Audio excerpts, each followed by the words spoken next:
नमस्कार मित्रांनो. मित्रांनो, काल आपण नाऊन म्हणजे काय याच्या बाबतीत आपण माहिती घेतली. आता आपण नाऊन ग्रामरच्या या भागामध्ये नाऊन म्हणजे काय हे तर आपल्याला माहिती आहे. नाऊनचे टाइप्स, नाऊनचे जे काही प्रकार आहे ते आपल्याला या ठिकाणी बघायचे आहे. चला तर मग मित्रांनो बघा, या ठिकाणी पहिल्यांदा तर मी नाऊनची जी काही डेफिनेशन आहे ती डेफिनेशन मी या ठिकाणी लिहिलेली आहे. या डेफिनेशनमध्ये आपल्याला असं लक्षात येतं की noun are words that that name a person. Noun म्हणजे काय, तर एखाद्या व्यक्तीला दिलेलं नाव.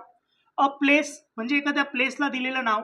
ॲनिमल असेल त्याला दिलेलं नाव, किंवा एखादी वस्तू असेल, थिंग्स असेल त्या वस्तूला दिलेलं नाव. त्याच्यानंतर फिलिंग्स, नंतर आयडिया, या सगळ्यांना दिलेलं जे काही नाव असतं त्याला, किंवा जे दिलेलं नेमिंग असतं त्याला आपण नाऊन म्हणत असतो. मित्रांनो, जर मुख्यत्वे ग्रामरमध्ये आपण विचार केला तर नाऊनचे हे जे काही प्रकार आहेत या व्यतिरिक्तही इतर अजून काही प्रकार पडतात, परंतु आपल्याला ह्या प्रकारांकडे किंवा नाऊन ऑफ जे काही टाइप्स ऑफ नाऊन आहे या टाइप्स ऑफ नाऊनला आपल्याला लक्षात घ्यायचं आहे. तर पहिल्यांदा जर या ठिकाणी बघितलं तर आपल्याला कॉमन नाऊन दिसतो. ठीक आहे, कोणता नाऊन दिसतो? Common noun.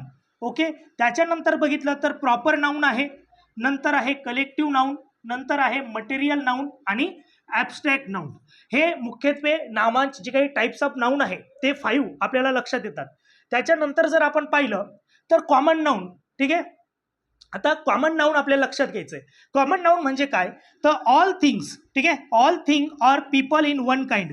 म्हणजे एखाद्या व्यक्ती असेल किंवा एखादी वस्तू असेल, जेव्हा त्यांच्या बाबतीत आपण एखादा एकच शब्द वापरतो, त्याच्यामध्ये विशेषत्वाने त्याचं नाव घेत नाही, त्याच्या बाबतीमध्ये एकच आपला जो काही आपण शब्द वापरतो त्याला आपण कॉमन नाऊन असं म्हणत असतो. ठीक आहे, बाकीच्या प्रकार आपण नंतर बघणार आहोत. आता या कॉमन नाऊनचे जे काही उदाहरणं आहेत ते आपण बघून घेऊया.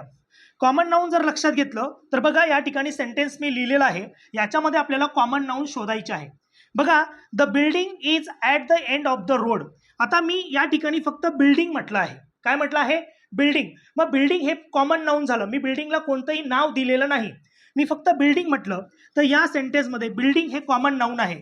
Is at the end of the road. आता या ठिकाणी हा जो रोड आहे, ठीक आहे, मी रोडला सुद्धा कुठलंही नाव दिलेलं नाही, म्हणजे एक वस्तू की एक थिंग्स, एक प्लेस म्हणून त्याची मी गणना केलेली आहे, म्हणून रोड सुद्धा या ठिकाणी काय आहे? Common noun.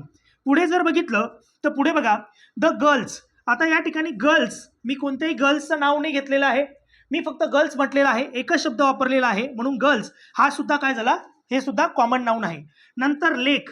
आता मी कुठल्याही स्पेसिफिक लेकचं नाव घेतलेलं नाही. लेक म्हणजे मी एकच, सर्व लेकसाठी एकच शब्द वापरलेला आहे, म्हणून तो सुद्धा कोणत्या कॅटेगरीमध्ये येतो? कॉमन नाऊन या कॅटेगरीमध्ये येतो.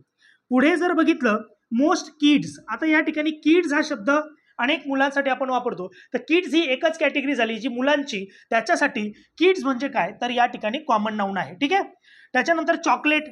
ठीक आहे, चॉकलेट सुद्धा हे काय आहे? कॉमन नाऊन म्हणून आपल्याला या ठिकाणी घेता येईल. आणि शेवटचं उदाहरण जर बघितलं, India is a beautiful country. आता India is a beautiful country याच्यामध्ये हा शेवटचा जो काही शब्द आहे कंट्री, हा शब्द म्हणजे अनेक जे देश असतात त्यांच्यासाठी एकच ज्यावेळेला शब्द आपण वापरतो कंट्री, हे झालं कॉमन नाऊन. तर मित्रांनो, अशा पद्धतीनं तुम्हाला हा टॉपिक समजला असेल. ओके, धन्यवाद.